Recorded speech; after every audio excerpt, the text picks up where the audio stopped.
অ্যাক্টরের সফলতা। কাহিনী কি সবাই জানে, কি হবে মুভির ভিতরে সবাই আন্দাজ করতে পেরেছে আগে, বাট মুভির যে প্রেজেন্টেশন, যে প্রচার তারা করেছে, লেভেলের যে একটা লুক দিয়েছে, বলিউডে আমার সব থেকে পছন্দের হিরো রণবীর সিং, তার যে অসাধারণ লুক আর অভিনয়, মানুষের মাথা খারাপ করে দিয়েছে এই ছেলেটা। ক্যারেক্টার যেমন ডিমান্ড করেছে একদম পারফেক্টলি সেই ক্যারেক্টার জাহান এনে দিয়েছে, অমায়িক অভিনয় করেছে। বাকি সাপোর্টিং রোলে যারা ছিল তারাও ভালো করেছে, বিশেষ করে Anil Kapoor sir. Movie director আগে বলেছে এটা এ সার্টিফিকেটের মুভি, মানে বাচ্চাদের দেখা যাবে না, জাস্ট অ্যাডাল্টদের জন্য, কারণ মুভিতে গালিগালাজ, বোল্ড সিন এবং ভায়োলেন্স ভরে ভরে রয়েছে। প্রায় 3.5 ঘন্টার মতো মুভির রান টাইম। অত সময় না নিয়ে মূল কাহিনী কি আমি আপনাদের বোঝানোর চেষ্টা করছি, আপনারা জাস্ট শান্ত হয়ে বসুন।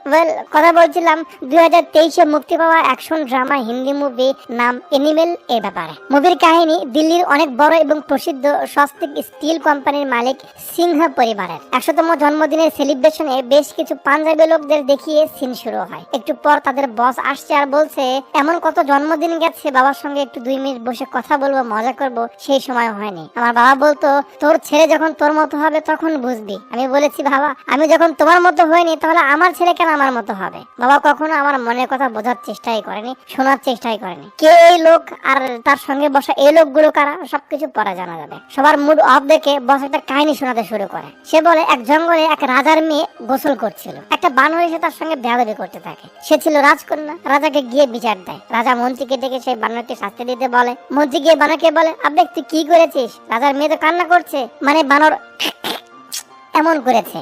এখন মন্ত্রী বানরকে যেটা বলে বানর সেটাই রিপিট করতে থাকে। মন্ত্রী চালাকি করে, দাদা তোকে খেল দেখাচ্ছি। সে তার চাকুর মতো একটা নকল চাকু এনে তার সামনে ফেলে দেয়। তারপর নকল চাকুটা মন্ত্রী উঠিয়ে এমন এমন করতে করতে নিজের পেটে মেরে সে মরার ভান করে, যাতে বানর তাকে অনুসরণ করে আসল চাকুটা দিয়ে তাকে মেরে দেয়। এবার বানর আসল চাকুটা উঠিয়ে নেয়, তারপর এমন এমন করে। এরপর বগলের নিচে চাকুটা রেখে মন্ত্রীকে ডাকে। সবাই হাসতে থাকে। ক্যামেরা বসের ফেসে ফোকাস করে আর সিন চলে আসে 1996 বসের ছোট্টবেলার স্কুলে। ম্যাডাম জিজ্ঞেস করে, এনিমেলের ব্যাপারে কে বলতে পারবে? একটা হাত ওঠে। তো এই হলো রণবিজয় সিং, যাকে সবাই বিজয় বলে ডাকে। এনিমেলের ব্যাপারে বলছিল, 2টা মেয়ে এসে ক্লাসের সামনে দাঁড়ায়। বিজয় ক্লাসের মাঝ থেকে দৌড় দেওয়া শুরু করে, বাট ম্যাডাম তাকে ধরে। কোথায় যাচ্ছ? বিজয় বলে, ম্যাম আজ আমার বাবার জন্মদিন, আমার বোনেরা এসেছে, আমি চলে যাব। ক্লাস শেষ না হতে সে এভাবে কেন উঠে এলো, তাই ম্যাডাম তাকে শাস্তি দেয় আর নীল ডাউন করে ক্লাস শেষ হওয়া অব্দি বসে রাখে। বিজয় তাই থাকে। ক্লাস শেষের ঘন্টি বাজতে না বাজতেই বিজয় দৌড় দেয়। একটা দৌড়ে গাড়িতে এসে ওঠে। তারপর বন্দি নিয়ে বাসায় এসে কোনো কথা নেই, তারা হুড়ো করে বাবার কাছে যায় জন্মদিনের উইশ করতে। বাবা বাবা বলে সারা বাড়ি মাথায় তুলে নেয়। তার রুমে যায়, অফিসে যায়, যেখানে বসে সেখানে যায়, কোথাও পায় না। তার ছোটাছুটি দেখে বিজয়ের মার খারাপ লাগে যে বাবার জন্য ছেলে পাগল হয়ে যাচ্ছে। কাছে ডেকে বুঝায়, বেটা তোমার বাবা একটু বিজি, কারখানায় গেছে। আচ্ছা কেননা আমরা তোমার বাবার একটা ক্লোন বানিয়ে নিই। বিজয় বলে, ক্লোন কেন মা? বাবার যদি কোনো বডি ডাবলও থাকে আমি তাকে দেখেই চিনে ফেলবো, আর এই পৃথিবীতে আমার বাবার মতো কেউ হতে পারবে না। সেখান থেকে বিজয় তাদের কারখানাতে চলে যায়। বাবা বাবা বলে ছুটে বেড়াতে থাকে, বাট আফসোস বাবার দেখা পায় না। রাতে এন্ট্রি হয় মুভির অন্যতম ক্যারেক্টার অনিল কাপুর স্যার, অর্থাৎ বিজয়ের বাবা বলবীর সিং এর। বিজয়ের মা তাকে বলে, আজ তোমার জন্মদিন, অন্তত আজ ছেলেটাকে একটু সময় দিতে পারতে, সে পাগলের মতো তোমায় খুঁজে বেড়াচ্ছিল। বলবীর গিয়ে দেখে বিজয় হাতে একটা কাগজ নিয়ে ঘুমিয়ে পড়েছে। কাগজটা নিতেই তার হাতে মারের দাগ দেখে, তখনকার মতো ইগনোর করে। এরপর কাগজ খুলে দেখে বড় বড় করে লেখা পাপা। তারপর লেখা, বাবা তুমি আমার কাছে পৃথিবীর সব থেকে দামি মানুষ, কিন্তু বাবার মতো তোমায় কাছে পায় না। পরের জন্মে তুমি আমার ছেলে হয়ে জন্মিও, আমি দেখাবো তোমাকে কিভাবে ছেলেকে ভালোবাসতে হয়। সেখান থেকে শিখে তারপরের জন্মে তুমি আবার আমার বাবা হয়েও, যাতে পরের বার আর ভুল না করো। বলবীরের খারাপ তো লাগে, বাট সফলতার নেশা মানুষকে একা করে দেয়। পরের দিন স্কুলে গিয়ে বিজয় তার বন্ধুদের চকলেট খাওয়ায় তার বাবার জন্মদিন উপলক্ষে। সবাই নিজের জন্মদিনে খাওয়ায়, কিন্তু বিজয় তার বাবার বেলায় খাওয়াচ্ছে, যাতে সবাই বুঝতে পারে সে বাবাকে কতটা ভালোবাসে। ক্যামেরা বিজয়কে ফলো করে সিন কয়েক বছর সামনে আনে এক এনগেজমেন্টের অনুষ্ঠানে। আর এখানে এন্ট্রি হয় সাউথ ইন্ডিয়ার ফেমাস হিরোইন, এক সময় যাকে সবাই জাতির ক্রাশ বলতো, রেশমিকা মান্দানা অর্থাৎ গীতাঞ্জলি। আর সেই অনুষ্ঠানে অ্যাটেন্ড করতে আসতে এন্ট্রি করায় আমাদের সবার পরিচিত চকলেট বয়, হাজারো মেয়ের dream boy, handsome and cute guy, movie lead character superstar Ranbir Kapoor অর্থাৎ রণবিজয় সিং বিজয়। আগে থেকেই বিজয় ক্লাসের হেড ছিল, পড়াশোনা হোক বা এনজয় করার ব্যাপারে তাকে সবাই পছন্দ করে। এখানে ফটোশুট চলছে আর ভাই এখানে নেচে নেচে স্টেজ মাতিয়ে দিচ্ছে। এর নাম কার্তিক, গীতাঞ্জলির ভাই,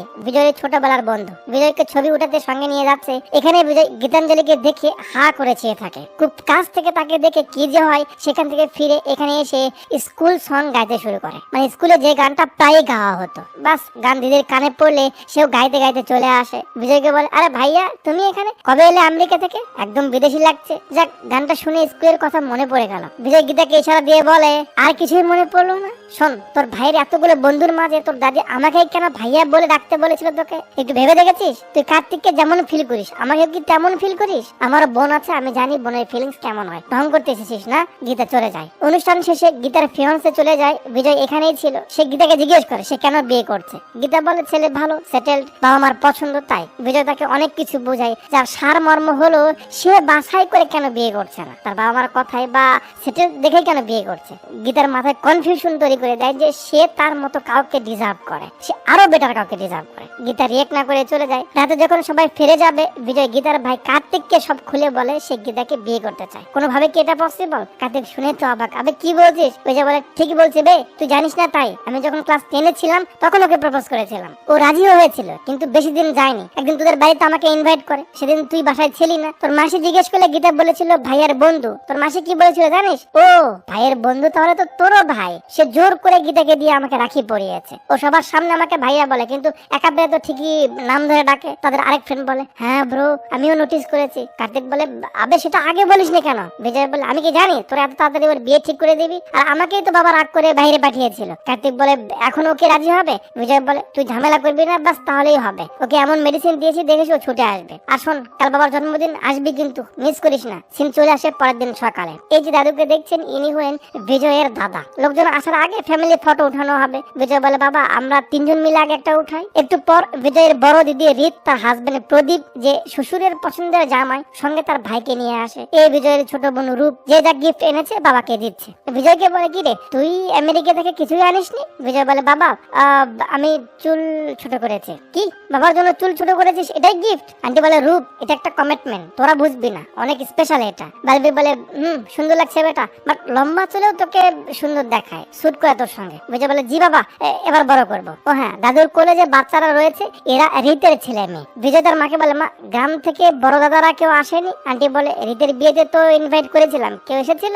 বিজয় বলে, কাছের মানুষদের জাস্ট কার্ড পাঠালেই হয় না, সরাসরি গিয়ে দেখা করাটাও দায়িত্ব। যাক, ছবি উঠানোর শেষে বিজয় দাদুর সঙ্গে সে ব্যাপারেই কথা বলছিল যে হ্যাঁ গ্রামের দাদুদের সঙ্গে তারা কেন কথা বলে না। বরুণ এসে বলে, বিজয় চল সিএম সাহেবের সঙ্গে কথা বলবি। বিজয় না করে। বরুণ বলে, আরে তুই ফিরে এসেছিস, বিজনেস করতে গেলে এমন লোকদের সঙ্গে। বিজয় বলে, সে এসবে ইন্টারেস্টেড নয়, যাবে না। দাদু বলে, ঠিক আছে বেটা আমি যাই, তুই সময় করে একদিন আসিস, কথা হবে না। বরুণ বলে, এসব কি, সামনে কি করবি, ফিউচার নিয়ে ভাবতে হবে না? বিজয় বলে, এটা তো অনেক বড় প্রশ্ন জিজাজি, কি করবো সেটা নিয়ে এত ভাবার কি আছে? বলে সে চলে যায়। কেকের এখানে এসে তার বন্ধুর সঙ্গে কথা বলছিল। একটু পর বরুণ এসে রেগে যায়, কি সমস্যা তোর? সিএম এর সঙ্গে দেখা করলে কি হতো? তোর কথা সে শুনে ফেলেছে, মন খারাপ করেছে। এই ইগো থাকলে না জীবনে কিছু করতে পারবি না। বিজয় বলে, কি করবো জিজাজি, এটা তো খানদানি রক্তে রয়েছে, এমনি এমনি যাবে না। এক কথা দুই কথায় দুজনের মাঝে তর্কাতর্কি শুরু হয়। তারা এখানে কথা বলছে, এদিকে এদের মাঝে চুলকে চলছে। এটা আবার বিজয় বুঝতে পেরে রূপকে ধমক দেয়। মাঝে মুভির আরেক ক্যারেক্টার আসে, ইনি হলেন পিকে মিশ্রা। এই বাড়ির সব থেকে পুরনো লোক, তার বাবার সঙ্গে থাকে। ছোট থেকে মিশ্রা কাকু বিজয়কে খুব ভালোবাসে। কি বেটা শুনলাম বাবাকে হেয়ার কাট গিফট করেছিস, গুড, আচ্ছা থাক পরে কথা হবে, এ বলে সে চলে যায়। বিজয় তার বোনকে বলে, দিদি হার্ভার্ড থেকে পড়াশোনা করে এসে স্টপ সেট আপ এসব বলা ছাড়া আর কিছুই শিখিসনি? তুই আমাকে থামানোর চেষ্টা করছিস। সে যে বলছে তার কি? কথায় কথায় বরুণ একটু হৃদের গায়ে হাত দিতেই বিজয় রেগে যায়। এখানে বেশ সিন ক্রিয়েট হয়। বিজয় বরুণের সঙ্গে এমন ব্যবহার করেছে বলে হৃদ তাকে সরি বলতে বলে। বিজয় তো বলবে না। হৃদ বলে, ঠিক আছে আমি দেখছি কি করতে হবে, বলে সে চলে যায়। এরপরে বিজয় রূপকে ধরে, কি চলছে তোর আর ওই জোকারের মাঝে? যখন হৃদের বিয়ে হয়েছে তখন আমি ছোট ছিলাম, তখন কিছু বুঝতাম না, এই জন্য বিয়েটা হয়েছে, বাট এখন আমি সব বুঝি। তোর গলায় যে হাত মালা পরাবে সেই হাতকে আমি চেক করব, যদি ওই জোকারের সঙ্গে তোর কিছু চলে থাকে শেষ করে দে, নয়তো দুজনকে কেটে ফেলবো। ঘরে 2 বোন বিধবা হয়ে থাকবে, দেখতে ভালো লাগবে না। আর গীতাঞ্জলি না তোর ফ্রেন্ড হয়, তাহলে তার অনুষ্ঠানে যাসনি কেন? কি বড় লোকের মেয়ে হয়েছিস বলে মিডল ক্লাস লোকদের অনুষ্ঠানে যেতে ইচ্ছে করে না? রূপ বলে, আরে না ভাইয়া এমন কিছু না, আমি একটু বিজি ছিলাম, ওকে ফোন করে বলেছি। বালবীর আসে, কি হয়েছে? বিজয় বলে, কই কি বাবা? বালবীর বলে, আমি মনে করলাম তুই বাহির থেকে এসেছিস, অন্তত ভালো ব্যবহার শিখেছিস, কিন্তু তুই তো একদম পাল্টাসনি, ওকে বানর কেন বলেছিস? বিজয় বলে, বাবা তুমি তো জাস্ট ওটা শুনেছো, কি হয়েছে সেটা শুনবে না? কাকু বলে, সে জানে কি হতে পারে, বরুণকে গিয়ে সরি বলতে বলে। বিজয় তো বলবে না। কাকু বলে, আমি কিছু জানি না, তুই ওকে গিয়ে সরি বলবি, এটাই শেষ। বিজয়ের খারাপ খারাপ লাগে যে তার বাবা কখনোই তার কথা শোনে না। রিত মন খারাপ করে বসেছিল, বিজয় তার কাছে যায় আর সিন একটু পেছনে আসে। একদিন সেম এটাই হয়েছিল। রিত বারবার তার বাবাকে কল করছিল কিন্তু সে ধরছিল না। বিজয় জিজ্ঞেস করে কি হয়েছে। রিত বলে কলেজে র্যাগিং বেড়ে গেছে। বিজয় জানতে চায় কি হয়েছে, জাস্ট সেটা বল। বুঝতে পারে কেউ তার গায়ে টাচ করেছে। ব্যাস রিতকে সঙ্গে নিয়ে ছেলে রেগে মেগে তার কলেজে যায়। ক্লাসে গিয়ে ম্যামকে একটু থামতে বলে তারপর সবাইকে উদ্দেশ্য করে বলে আমার বোনের সঙ্গে বেয়াদবি কে করেছে। এরা মজা নেয় যে স্কুলের ছাত্র এসে তাদের ধমকাচ্ছে, হাসাহাসি করে, অনেক মজা করে। বিজয় রিতকে এখানে থাকতে বলে সে বাইরে যায় আর গাড়ি থেকে 47 নিয়ে ক্লাসে ঢুকে মাটিতে ফায়ার করতে শুরু করে। বাচ্চা বলছিল কে জানিবে, এবার সবার ফেটে যায়। বিজয় সামনে যায়, কেবে যুদ্ধবাদ ভয় পেয়েছে এরা বলে দেখে গেছিল, বাট তারা এখন নেই। রিতকে নিয়ে বাসায় ফিরছে, সে চিল্লাচ্ছে এমনটা করার কি দরকার ছিল। বিজয় বলে দিদি ওটা আমাদের কলেজ, সেখানে যদি আমরা সেফ না থাকি তাহলে অন্যরা জোর দেখাবে। যে ছেলেগুলো র্যাগিং করেছিল তারা শুনে আবার এদের পিছু নিয়েছে। তারপর আর কি বিজয় যখন বুঝতে পারে এরাই সেই ছেলেগুলো, তার গাড়ি দিয়ে তাদের অ্যাক্সিডেন্ট করিয়ে দেয়। রিত তো ভয় পাচ্ছে, বাট বিজয় কাউকে ছাড়ে না। আর এসব অ্যাকশনের রিয়াকশন হয় বিজয়ের উপর তার বাবার মার দিয়ে। সে যা করেছে ক্রাইম। তার বাবা খুব রেগে যায়। বিজয় বলে দিদি বারবার তোমায় ফোন করছিল, পাচ্ছিল না। তুমি এতটা বিজি যে বাচ্চাদের অভিযোগ শোনার সময় তোমার নেই। তো তোমার অবর্তমানে কে তাদের পাশে দাঁড়াবে? দেশের এত পাওয়ারফুল লোক হয়েও যদি তোমার বাচ্চারা সেফ না থাকে তাহলে এসব তুমি কিসের জন্য করছো? বিজয়ের কথা, সে যা করেছে তা অন্যায় নয়। তার জন্য এই কাকু মার খেয়েছে, তাই তাকে সরি বলে। আর এই অবদান সে ভুলবে না এটাও বলে। বিজয়ের বাবা তো তাকে সাইকো বলছে। রিত কেঁদে যাচ্ছে। বিজয় বলে তোমার কাছে যদি এটা ক্রাইম মনে হয় তাহলে তুমি এখন যা করছো আমার সঙ্গে এটাও ক্রাইম বলে সে চলে যায়। কাকু তো অবাক হচ্ছে তার রাগ দেখে। বাইরে এসে আবারও বাপ ছেলের মাঝে নখঝোঁক হয় আর বিজয় আবারও মার খায়। তারপরে তাকে বোর্ডিং স্কুলে পাঠিয়ে দেওয়া হয়। তারপর এই গতকাল ফিরেছে আর আজ এই ঝামেলা বাঁধলো। বিজয় দিদিকে বলে তুই জানিস না তোকে আমি কতটা লাভ করি, রূপকেও ডেকে নাই, তোরা জানিস না আমি কেমন। ঠিক আছে সরি বললে যদি তুই খুশি হোস তাহলে চল। বিজয় গিয়ে বরুণের কাছে ক্ষমা চায়। তো বরুণ আবার শ্বশুরকে পাপা বলে ডাকে, যেটা বিজয়ের একদম পছন্দ না। সে বলে বাবা শুধু আমাদের, সে কেন বাপ বলে ডাকে? তার কি বাপ নেই? স্যার বলতে পারে না? যাক বেলবির উঠে চলো কেক কাটি। বিজয় যাবে না। বেলবির বলে দেখ বেটা তোর ছোটবেলা আমি দেখিনি, আমার জীবনে ওইটা একটা ব্যর্থতা, বাট তোকে আমি বাইরে পাঠিয়েছি ডিসিপ্লিন শিখতে, তারপরেও কেন এসব? বিজয় বলে না বাবা আমি ডিসিপ্লিন ভুলিনি, জাস্ট পরিবারে কারো কিছু হলে সইতে পারি না। কাকু বলে তাহলে বরুণকে কেন সহ্য করতে পারিস না? সে তো ভালো ছেলে, হার্ড ওয়ার্কিং, বুদ্ধিমান, তুই কি মনে করিস তোর শেয়ার আমি ওকে দিয়ে দিব? বিজয় বলে তোমার কি তাই মনে হয় বাবা? ওহো বুঝতে পেরেছি, বরুণ তো তোমার আরেক ছেলে, তুমি ওর রিপোর্ট কার্ডে সাইন করেছো, সাইকেলের পিছে দৌড়েছো। আসলে কি জানো বাবা, সে তোমার গুড সান আর আমি বাসটা ধাম করে একটা থাপ্পড় খাই। খাওয়ারই কথা। বিজয় বলে কি ডিয়ারিং তোমার বাবা, জোয়ান ছেলের গায়ে হাত তুলছো। এক দেশে তোমার সঙ্গে আমরা যাচ্ছে না, এক বাড়িতে কি করে আছে? বিজয়ের বাবা বলে দেন get out of my house. Bijoy এটা শুনতে একদমই রেডি ছিল না। তার বাবা তাকে বাড়ি থেকেই বের হয়ে যেতে বলে। বিজয়ের চোখে পানি টলমল করছে, বাট কাকে বোঝাবে? রাগ করে বাড়ি ছেড়ে চলে যেতেই বের হয়। গাড়িতে উঠতে যাবে, দেখে তার বন্ধুরা সামনে হাজির, সঙ্গে গীতা। কার্তিক বলে সালে কোথায় যাচ্ছিস? কি উল্টো পাল্টা বুঝিয়েছিস ওকে? বিয়ে ক্যান্সেল করে তোর কথা বলেছে বাড়িতে, বাড়ির সবাই দেখে মেঘে ওকে বাড়ি থেকে বের করে দিয়েছে। বিজয় গীতার হাত ধরে টেনে নিয়ে যায় বাড়ির ভিতরে। কাজ হয়ে গেছে, চল। তার বাবার কাছে নিয়ে বলে সে তাকে পছন্দ করে, বিয়ে করতে চায়। কাকু কোনো কথা বলে না। বিজয় বলে ভয় নেই বাবা, আমি এখানে থাকতে আসিনি, জাস্ট বরুণ এসে কাকুকে ডাকে পাপা চলুন, সবাই অপেক্ষা করছে। কাকু কিছু না বলে সেখান থেকে চলে যায়। তার মানে সে রাজি নয়। গীতাকে নিয়ে বিজয় তাদের বাড়িতে গেলে তারা উল্টো পাল্টা কথা বলে, মানে তাকে মেনে নিবে না। সেখান থেকে বিজয় গীতাকে নিয়ে চলে আসে তাদের প্রাইভেট প্লেনে। আর এখানেই সে 4 ছক্কা হই হই খেলা হয়, যা আপনারা হয়তো গানে বা ট্রেলারে দেখেছেন। বড় মানুষদের কত রকম ফ্যান্টাসি চিন্তা করা যায়। প্লেন তার মতো চলবে আর তারা নাকি তাদের মতো যাক, এখান থেকে আবার কোথায় যেন যায়, সেখানে ঘোরাফেরা করে, একা একা বিয়ে করে নেয়, তারপর আবার কানামাছি ভো ভো খেলে। এভাবেই সময় যাচ্ছে। গীতা বলে বেবির ব্যাপারে ভাবছো? বিজয় বলে তার বেবি অনেক ভালো লাগে। গীতা যেই বলে তুমি তো তোমার বাবার মতো হবে না তাদের জন্য, তাই না? বিজয়ের খুব রাগ হয়। খবরদার আমার বাবাকে নিয়ে কিচ্ছু বলবে না। আমার বাবা আমার সঙ্গে যাই করুক করুক, আমি তার সঙ্গে যা করি করি, তুমি তার নামে কিচ্ছু বলবে না। গীতা বুঝতে পারে সে তার বাবাকে কতটা ভালোবাসে। সরি বল। এরপর আবার প্লেনে যায়, সেখানেই ঘুমিয়ে পড়ে। বিপদের ঘন্টি বাজার শুনে গিয়ে দেখে পাহাড়, প্লেন উঁচু করে নাই। জাস্ট এইটুকু দেখার জন্যই বুঝি আমাদের জীবনটা বাকি ছিল। শেষ, সরকলা পূর্ণ হয়েছে, জীবনে আর কিছু দেখার বাকি নেই। কপাল আমার। যাক, এখান থেকে সিন চলে আসে 8 বছর সামনে। এবার বসের সেটআপ আর গেটআপ একেবারে আগুন, ফর্মাল ড্রেস, বাউলের ভেষ, ঘন লাল কেশ, ট্রেলারের মাঝে এই সিনটাই জিতে নিয়েছে পুরো দেশ। সবাই দেখে বলছে লাগছে ভারী বেশ, লাগছে ভারী বেশ। একটা সেমিনারের মতো জায়গায় আসে যেখানে সব বড় বড় লোকেরা বসেছিল। এদের গুলি চালানো দেখে সবাই চিল্লাপাল্লা শুরু করে। এখানে কে রয়েছে দেখেছেন? বিজয়ের দুলাগাই। একজন মাইকে গিয়ে বলে, শুধু ভদ্র সমাজ, আমাদের জাস্ট 2 মিনিটের কাজ, চুপচাপ দেখুন, করবেন না কোনো আওয়াজ, মাথা নিচু করে চোখটা বন্ধ রাখুন, আমাদের জাস্ট 2 মিনিটের কাজ, 2 মিনিটের কাজ। সবাই তাই করছে, বাট এখানে একজনের গায়ে লাগছে না, মনে হচ্ছে তার মাথায় অন্য কিছুই চলছে। বিজয়ের সিপাহীরা খুব সতর্ক, তাকে বাধ্য করায়। বেরোলে একটু পাট নিচ্ছে, যেতে ধরে বিজয় পিছন থেকে তার গলা চেপে ধরে। এরা ভাবছে এটা আবার কি হচ্ছে। বিজয় বরুণকে এমনি মেরে ফেলে। তারপর এর থেকে গানটা নিয়ে ধাম ধাম ধাম ধাম ধাম ধাম শেষ। কাজ শেষে সবাইকে নিয়ে খাবার দাবার খায়। বিজয় একে বলে, ফ্রেডের কি হলো? এ বলে, কাল আসবে ভাই। আরে কাল তো কবে থেকে করছিস? কবে আসবে? বলে, ভাই কাল পাক্কা আসবে, কথা দিয়েছে। রাতে বারান্দায় বিড়ি টানছিল, গীতা আসে, তার মুড আজ ভিন্ন। বিজয় বলে সে অন্য একটা চিন্তায় আছে, এসবের মুড নেই। গীতাকে সামনে আনলে দেখে সে আজ স্পেশাল ড্রেস পরেছে। বিজয়ের এটা ভালো লাগে না, তার কথা, তার প্রতি তো তার ভালোবাসা কমেনি, সে জাস্ট বিজি, তাকে এসব পরে অ্যাট্রাক্ট করতে হবে না। গীতা বলে, ও তাই তো, বলো তো লাস্ট কবে তুমি আমার কাছে এসেছিলে? বিজয় বলে, আরে আমি অন্য মনস্ক, তাই, আর তাছাড়া তুমি চুটকি বাজাতে তো আমার মুড। গীতা বাজায়, কি হলো, চেঞ্জ হয়েছে, মুড পরিবর্তন হয়েছে? আবার বাজায়, কি হলো বলো? রাগ করে রুমে চলে যায়। একটু পর বিজয় এসে তাকে উস্কাতে থাকে, মানে রাগ তো ভাঙাতে হবে। সবে যাত্রা মিশনের দিকে যাবে, রীতের আওয়াজ আসে, বাবা।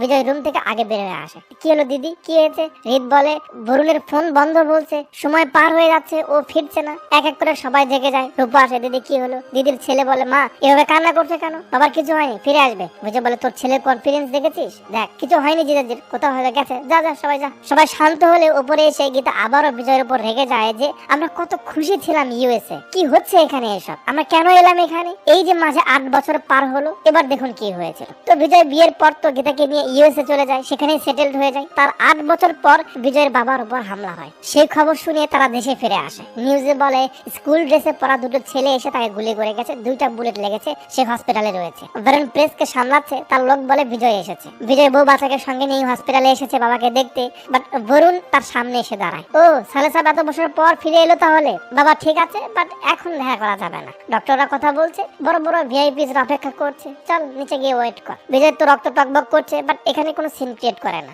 চুপচাপ গিয়ে নিচে অপেক্ষা করছে। হৃদ আসে, কি এতদিন পর তোর আসার সময় হলো? গীতা বলে, দিদি আপনিও তো একবার কল করেননি। হৃদ গীতাকে চুপ থাকতে বলে। তারপর রূপ আসে, ভাইকে জড়িয়ে ধরে কাঁদতে থাকে। তারপর পরিচয় করিয়ে দেয়, ভাইয়া আমার হাজবেন্ড কপাল।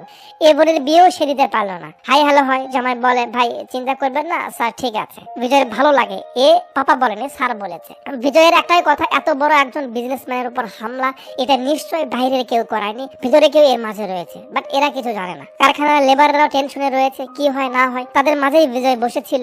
মিশ্রা আঙ্কেল তাকে দেখে, আরে চ্যাম বেটা তুই এখানে কি করছিস, এখানে বসে কেন? বিজয় বলে, সে সকালে এসেছে, বরুণ তাকে দেখা করতে দেয়নি, কাকু তাকে সঙ্গে নিয়ে যায়। এরপর দরজা খুলতেই বাপ ছেলের মাঝে যে একটা আই কন্ট্যাক্ট হয়, অসাধারণ। বিজয় ভাবছে যে বাবার জন্য সে এতটা পাগল, সে বাবাকে কেউ মারার চেষ্টা করেছে, সে কি করবে তার? কাকু হা করে চেয়ে আছে। বিজয় বাচ্চাদের কথা বলে, বাবা এগুলো তোমার নাতিরা। কাকু বসতে বলে, তারপর বলে, বেটা যখন প্রথম গুলি লাগলো আমার, তোর কথা আমার সবার আগে চোখের সামনে ভেসে ওঠে। তারপর যখন দ্বিতীয় গুলি লাগে, আমার মনে হলো আমি সত্যি বড় একা বেটা। বাপ ছেলে পারছে না জড়িয়ে ধরে কান্না করতে, জাস্ট দেখে যাচ্ছে। মামাটা একটু ইমোশনাল হয়ে যায়, তাই ঠিক করতে বিজয় বলে, বাবা আমি এর আগে কখনো তোমার বুক এমন ক্লিন দেখিনি। মিশ্রা কাকু বলে, ডক্টররা অবাক হয়েছিল, অপারেশন আগে করবে নাকি শেভ করবে আগে। নার্স এসে সবাইকে যেতে বলে। বাইরে এসে বিজয় মিশ্রা কাকুকে বলে, মানুষ চাইলে সব পারে, কেউ টার্গেট করলে অবশ্যই বাবাকে আবার মারার চেষ্টা করবে। এখানে যারা রয়েছে সবাই বিশ্বাসী, বাট কেউ বাবার জন্য গুলি খাবে না। আমরা এরপর যা করবো তা যেন কেউ না জানে, লক্ষ্য রাখেন। কাকু বলে, বাট এই ওয়ার্কাররা একটু পেরেশানির মাঝে রয়েছে, তাদের কিছু বোঝা। বিজয় ইমার্জেন্সি অ্যালার্ম দিয়ে সবাইকে হল রুমে রাখে, তারপর নিজেই তাদের পোশাক পরে চলে আসে সবার মাঝে। এরপর সবাইকে উদ্দেশ্য করে সে যে ভাষণ দেয়, যেভাবে তাদের মোটিভেট করে, সবার মাঝে একটা শক্তি এসে যায়, সবার মাঝে একটা পরিবর্তন এসে যায়। হসপিটাল থেকে কাকু দেখে অবাক হচ্ছে যে তার ছেলের মাঝে কতটা ট্যালেন্ট রয়েছে। এখান থেকে নেমটুও দেখে অবাক, তার জায়গা সে দখল করে নিচ্ছে। নিউজে সেটা ছড়িয়ে যায় যে বলবীর সিং এর ছেলে ওপেন চ্যালেঞ্জ দিচ্ছে, তার বাবাকে যে মারার চেষ্টা করেছে সে তাকে ছাড়বে না। পরের দিন বিজয় চলে আসে পাঞ্জাবের একটা গ্রামে, যেখানে কিছু দাবাং ছেলে পেলে ছিল, দেখছে কে এলো। তো এটা হলো বিজয়ের বড় দাদার বাড়ি, যেখানে তারা আসা যাওয়া করে না, একটু সম্পর্ক ভালো নেই। ছোটবেলায় দেখেছিল, তাই মুরব্বীরা তাকে চিনতে পারছে না। বিজয় বিজয় বলে সে বালবীরের ছেলে। বিজয়ের চাচাতো ভাইয়েরা সবাই অনেক আগে দেখেছিল, এতদিন পর সে এখানে এলো, তাই সবাই একটু অবাক হচ্ছে। একটু পর আরেকজন আসে, বিজয় তার বড় দাদা চাচা জ্যাঠার কাছে যায়, এসে পাট নেই, কে কে ভাই তুই? এরা বলে আরে কেন এমন করছিস, বালবীর চাচার ছেলেও। অনেকদিন ধরে বিজয়ের পরিবারের সঙ্গে তাদের যোগাযোগ নেই, তাই সবাই একটু অভিমানে রয়েছে। সে কেন এসেছে এতদিন পর জানতে চাইলে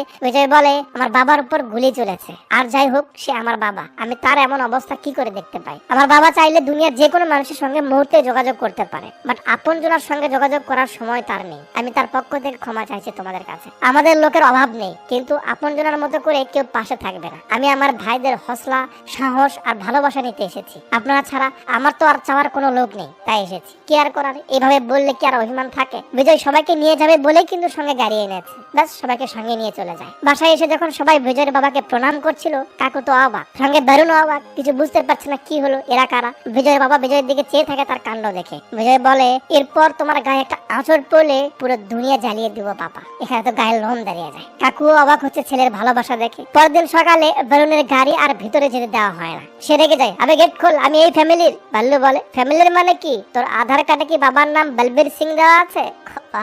চল, নিয়ম পাল্টে গেছে, এখন খবর তো কাকুর কাছে যাবেই। রিত ফোন করে অভিযোগ দিচ্ছে, এখন কি আমার হাজবেন্ডকে পারমিশন নিয়ে যেতে হবে? কাকু জিজ্ঞেস করে কি হচ্ছে, বরুণকে কেন আটকানো হয়েছে? বিজয় আসে, বাবা বরুণের উপর নজর রাখা হচ্ছে, ওকে সন্দেহের তালিকায় রেখেছি, কাজ শেষ হয়ে গেলে ছেড়ে দেবো, সমস্যা নেই। একটা লোককে সঙ্গে এনে বিজয় বলে ওনার নাম কৈলাস পেটকার, আজ থেকে উনি তোমার বডি ডাবল হয়ে চলবে। মানে মানে তুমি নর্মালি যেসব জায়গায় যাও সেখানে উনি যাবে, তোমার মতো করে সেম টু সেম কাজ করবে, কথা বলবে, আর এটা আমরা ছাড়া কেউ যেন না জানে। ঋতু নয়, রূপও নয়। কাকু বলে আরে এটা কি করে সম্ভব, আমার বড় বড় লোকদের সঙ্গে মিটিংস রয়েছে, কত কথা বলতে হয় তাদের। মেশা কাকু বলে বালবীর ও ডক্টর বিশেষজ্ঞ সবার সঙ্গে কথা বলে এই সিদ্ধান্ত নিয়েছে, তুই কুল থাক। কাকু বলে বাট আমাকে তো জিজ্ঞেস। বিজয় বলে পাপা এরপর আরো শত শত কাজ করতে হবে, সব তো তোমায় জিজ্ঞেস করে করতে পারবো না, আর তাছাড়া এসব ফ্যামিলির জন্য জরুরি। কি আর করার। পরের দিন বরুণ আসে ফাইল সাইন করে নিতে, সেখানে কৈলাস কাকুকে পাঠানো হয় বিজয়ের বাবার বদলে। তাকে দেখে বরুণ চিনতেই পারে না সে তার শ্বশুর নয়। কাকু কথা না বলে জাস্ট অ্যাটিটিউড দিয়ে কাজ চালিয়ে নিচ্ছে। বিজয় এসব তার বাবাকে দেখায় যে সে তোমাকে চিনতেই পারেনি। বরুণ কাজ শেষে বিজয়কে হাই বলে সেখান থেকে চলে যায়। কাকু তো অবাক, তাকে একেবারে সেম করে তৈরি করা হয়েছে। কৈলাস বলে বেটা আমার একটু বাড়িতে যেতে হবে। বিজয় বলে ঠিক আছে আমি পাঠানোর ব্যবস্থা করছি। তার বাবার ভেসে ভালো একটা গাড়িতে করে তাকে বাড়িতে পাঠানো হয়, বাট রাস্তায় তাকে কিছু লোক ঘিরে নেয়, আর কোনো কথা নেই, সময় তাকে গুলি করতে শুরু করে।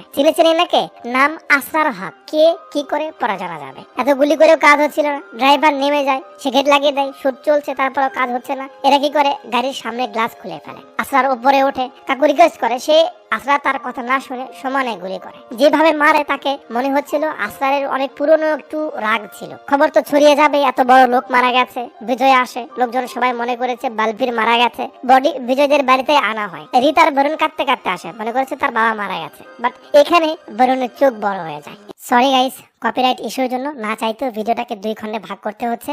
এটা ভিডিওর প্রথম খণ্ড।